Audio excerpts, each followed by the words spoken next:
Alright, so you can see the bismuth is slightly molten, or semi-molten.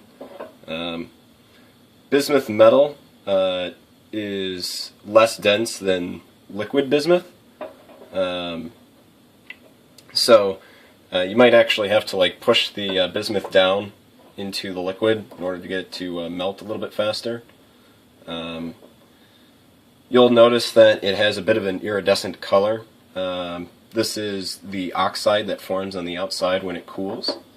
Depending on how quickly it cools, it'll form colors ranging from deep purples to a pinkish, goldish color. Alright, so now the bismuth is mostly molten. You'll see that on the top there is a film that is forming.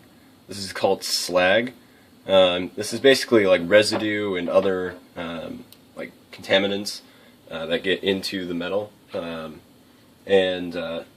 Basically what you'll have to do is you scrape that off and you just pull it out, set it aside. It's not useful for anything. I mean, it's just basically junk.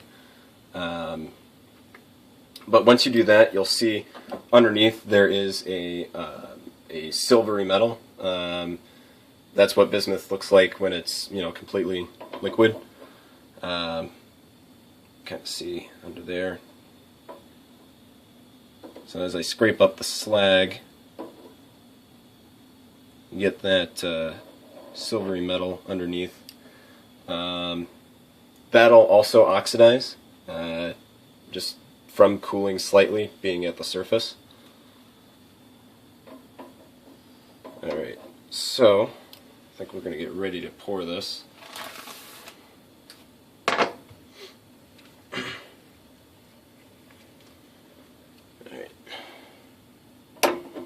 Alright, so now I'm going to scrape off the rest of the slag, or at least as much as I can.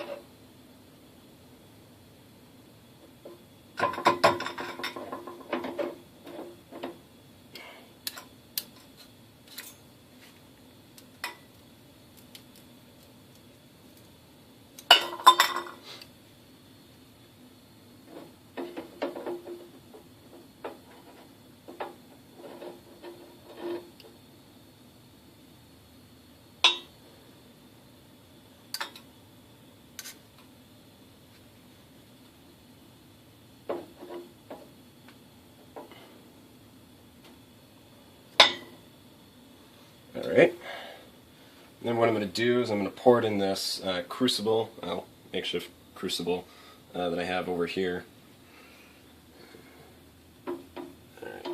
Actually, oh, sorry.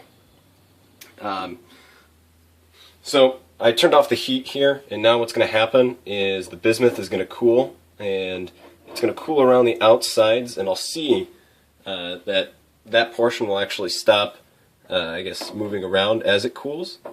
And once it gets to that point, I'll know that the crystals have formed, and I'll be able to pour out the center part. Alright, let's see. It's forming slowly.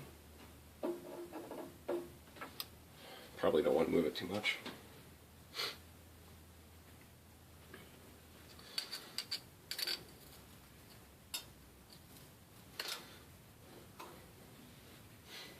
Alright, let's see. Alright, I think that might be good. We're going to try.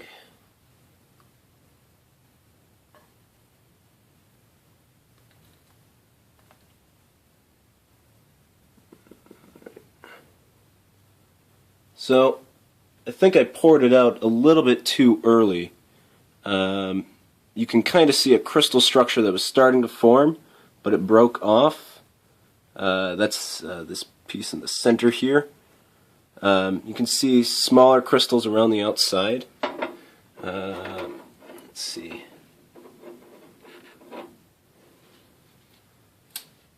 So I didn't get any good crystals that time, but if you do this multiple times, you should be able to get something similar to what I showed earlier. Let's see.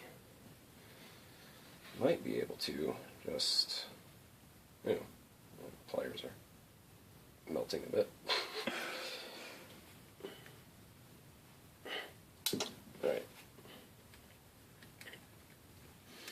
Well, you know what I could do is I could try pouring out this one.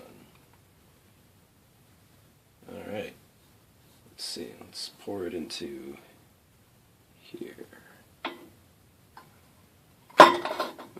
Well, the base fell out. I'm just gonna have to.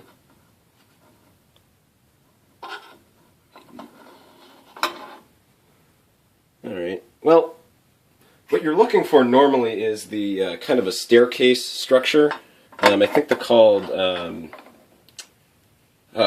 hopper crystals, something like that. Anyway, you can see on the inside there's some kind of like cubic structures towards the center there.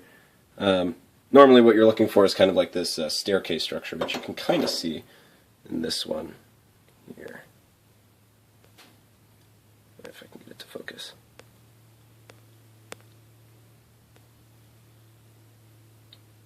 Yeah, so you get that staircase structure. Anyway, and that's how I made bismuth crystals.